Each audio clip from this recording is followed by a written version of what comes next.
Non seulement l'homme avant d'être blanc était noir, non seulement les pharaons également étaient noirs, et ont bâti également, été le berceau des sciences et des arts.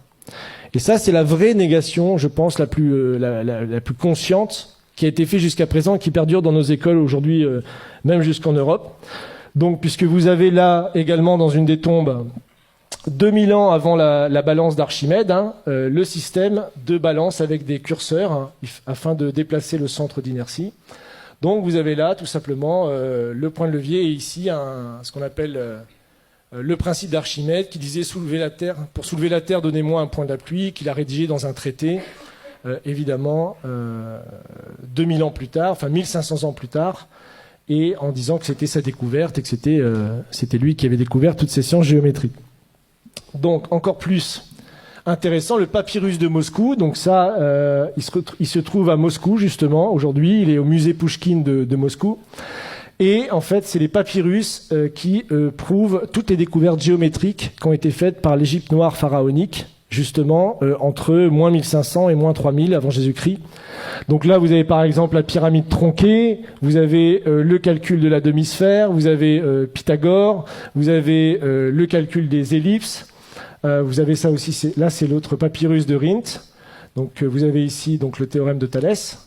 Donc, ça vous trouvez aussi dans des tombes, dans le papyrus. Donc ici, et Thalès lui-même a avoué qu'il avait fait sa découverte en Égypte. Qu'il avait lui-même fait sa découverte en Égypte. Mais il n'a pas dit que c'était les prêtres égyptiens qui lui avaient enseigné justement cette chose-là. Donc ils se sont tout accaparés. Donc là, ils ont même été jusqu'à calculer des coniques. On retrouve des études de coniques. Bon, ça c'est pour les matheux, qui sont soi-disant attribuées beaucoup plus tard, plus de 3000 ans plus tard. Là, le calcul de l'ellipse, de la demi-sphère, toutes ces choses-là ont été découvertes déjà avant moins 2000 par les Égyptiens à l'époque. Donc, encore plus fou, c'est que les pyramides ont été faites, elles, encore plus tôt. Donc c'est 2600 pour la pyramide, je crois que j'ai les dates ici. J'ai encore un peu de temps. Oui. Donc ça c'est la pyramide de Khéops qui a été faite en 2500 avant Jésus-Christ.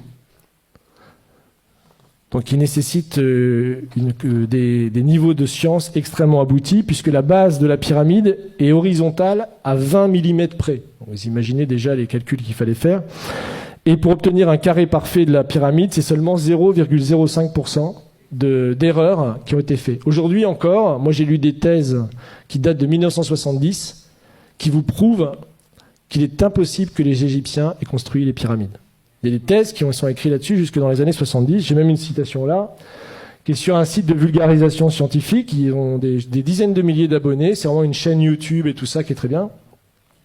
Et vous pouvez dire que, sachant que les mathématiques, la géométrie et autres sciences nécessaires à de tels résultats n'existaient pas dans l'Égypte ancienne, en tout cas pas sous une forme élaborée, Pythagore évidemment ne naîtra que 1000 ans plus tard, comment les Égyptiens sont-ils parvenus à un tel degré de perfection? Pas de révélation évidemment dans ce site, mais rassurez-vous, les égyptologues continuent de chercher. Donc ça, c'est publié en 2015.